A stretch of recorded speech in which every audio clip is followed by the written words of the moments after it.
Hello, this is Susan Ashley. Today I'm talking to you from a place called the Temple, or Le Temple. And it's a beautiful sunny day, and as you can hear, there's lots of birds around, loads of trees, lots of nature. It's absolutely gorgeous, and I'm very happy to be here.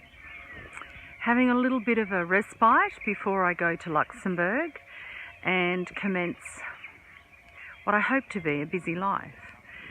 Today I wanted to talk to you about how you're coping with the amount of negativity that's on the planet at the moment, because I know it's really tough. I have had the same problem everywhere you look. It's disaster. It's, something that's going to kill you, something that's going to attack you, something that's horrible coming that we apparently can't prevent.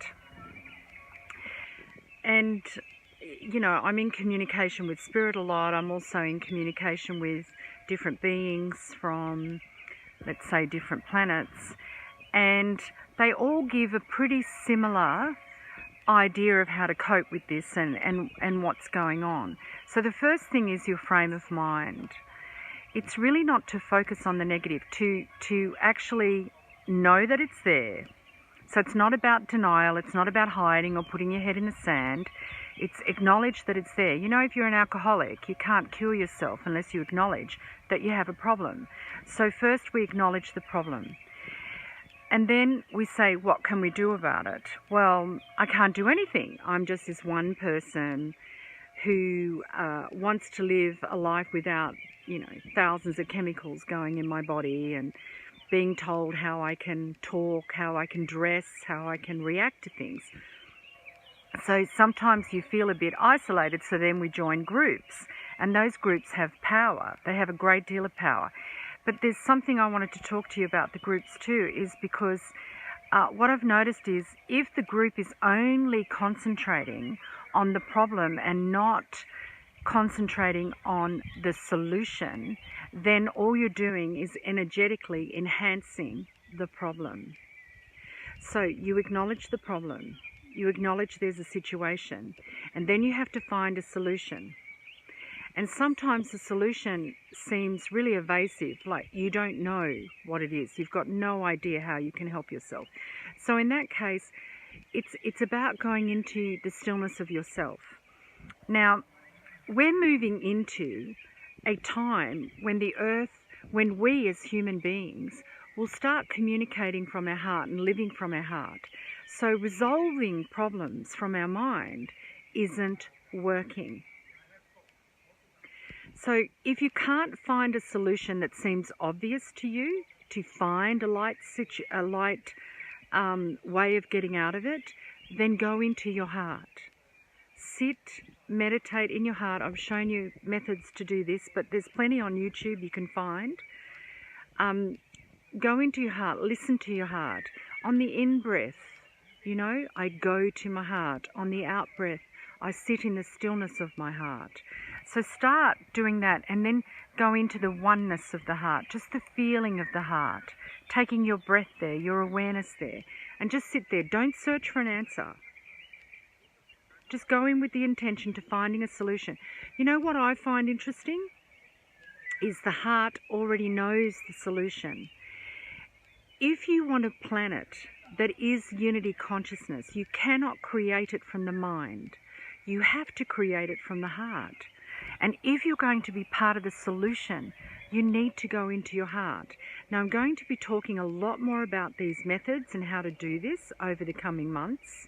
And I'm really looking forward to interacting with you and co-creating with you. I know there's heaps of groups you can go meditate together online. You can start co-creating together, and that's going to be the key. If you want to create something, you never create anything alone. You always have people helping you. So let's start co-creating together. And I know I mentioned that I was going to start a manifestation group, and I didn't because I was busy packing my house, with my own personal growth as well.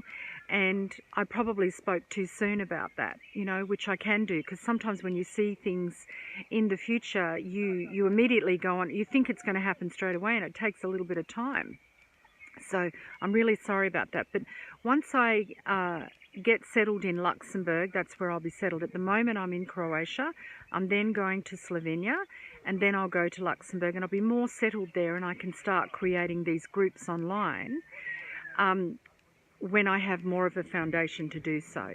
So I'm really looking forward to co-creating with you and hearing what you want to create in the world, so we can create things personally and we can create things collectively for what we want on the planet. And the only way we're going to do that is from the heart. And I'm really going to enjoy doing that with you and showing you how to do it. Now, just as a little thing I'd like to say about myself from creating from the heart, I have a home in Australia that I dearly love, and anyone that's been there knows it's energetically sound. It's very clear energetically, very solid energetically, and it's very beautiful as well. And I also have a home and land in Croatia. Now, I didn't set out to create that. I didn't, put in my mind, oh, I want a house here and I want a house there and I have to achieve this. No, it just happened, and it happened because of my heart and my husband's heart and how we work together as a couple. And in the moment, I'm in the process of also writing a book about how relationships can co-create together, how you can come together as a man and a woman and reach your highest points. And that's what we do. We've lived apart, we've lived together, we are a different type of relationship than most. We certainly come from the heart with each other. We've had many, many challenges because we come from different culture, different language, even sort of like different religion in a way. So we've definitely had our communication struggles, and we've been able to go through them. And people who are friends with me would probably think, oh my God, she had so much shit going on with that relationship at times because we just couldn't get on the same page with communication. We knew that we loved each other and we knew we were in the heart with each other. But sometimes the communication between men and women is a struggle. And we've been able to get through that. And in the process, we've been able to co-create amazing things. We also have a place in Luxembourg. So, we didn't deliberately set out to do that. It's just how it happened. And it happened in miraculous ways. We've had other places that we've bought and sold as well. And it's actually not been difficult. And I don't say that lightly either, because I know that sometimes our mind has these blocks to what it is that we want. And it can seem like an uphill climb to get it. But I can assure you, if you stay in your heart and don't worry about how it's going to happen, you just stay in your heart knows what you need. And for me, it needs homes in different areas so that I can move around. I love Australia. The energy in Australia feeds my soul, and I have to have a base there. And so it's like my soul knew that and gave me that. It guided me towards that. I also love Europe. And so, of course, my husband it's where he's from. Spirit is now coming through this video. He absolutely needs an anchor here. So we have both. It doesn't have to be one place. And we've worked it out that we can actually create that. And now we have a third. So I feel it's really important to understand staying in your heart is not about going in your head and trying to figure it out. It's a challenge to do so, but once you get it, I'm telling you, it's so easy. All right, I'm going to leave you now because I don't want to chat for too long. I have really enjoyed just having this quick chat, and I hope to hear from you soon, and I seriously will start this program, okay? Thank you. Have a fabulous day, and I'll speak to you all soon.